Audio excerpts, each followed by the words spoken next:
Lands, smoky with their dreams that drift across the world like memories of ancient beauty dimly recalled. Lands full of the music of birds crying softly, a vague and formless meditation. This is one of my favorite Wilson Harris poems, Savannah Lines.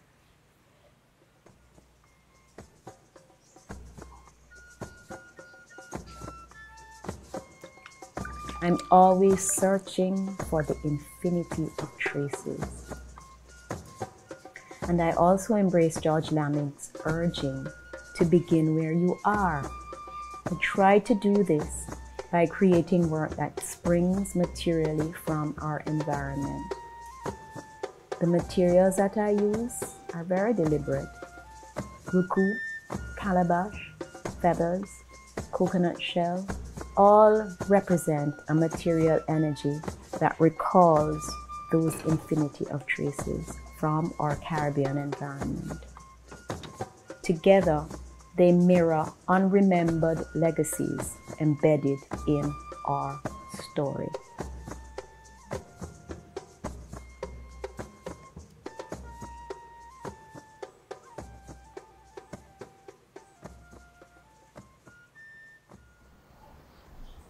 First, the knot of yourself you have to unravel. It's a trick.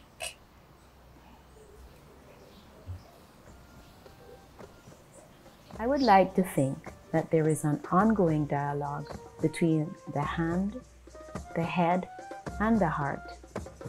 And this conversation fuels my experiments with material, thinking, dreaming, yearning, seeking. I'm curious about the unknown and subverted histories that need to be unearthed and shared. Stories which reveal our resilience and phenomenal power. So I regard my work not as objects, but as triggers of experience. My hope is that viewers will see themselves in the stories reflected in the pieces, and through imagination, enter more easily into a wholesome understanding or relationship with ancient futures and the approaching past. So, the eternal spirit of nature inspires yearning and seeking.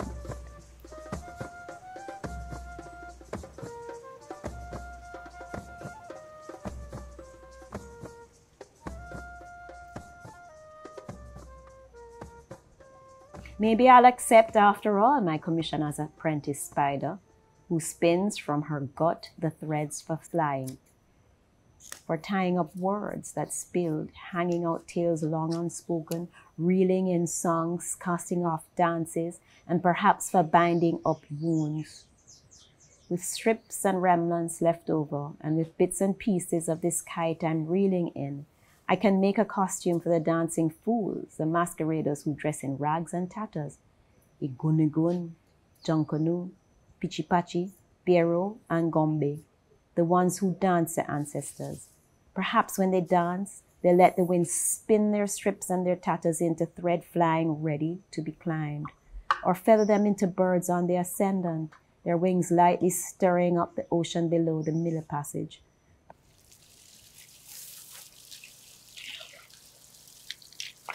As a child growing up in Kingston, I had the benefit of occupying two distinct worlds daily, the urban landscape and a lush natural one. Good. Once home from school, we would walk to the backyard and push the gate. And this gate was like a portal. Beyond it was 9 acres of wild vegetation. We called it the bush.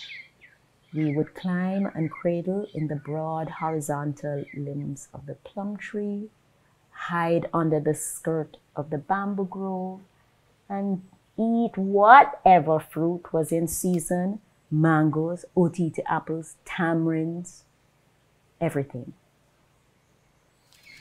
Please don't move too much, bird. You don't want to hurt you. Hi. Okay, we're putting you back with your sister here. Wait. It must have been the rainfall. The Yeah, heavy look. rainfall. Go back. Yay!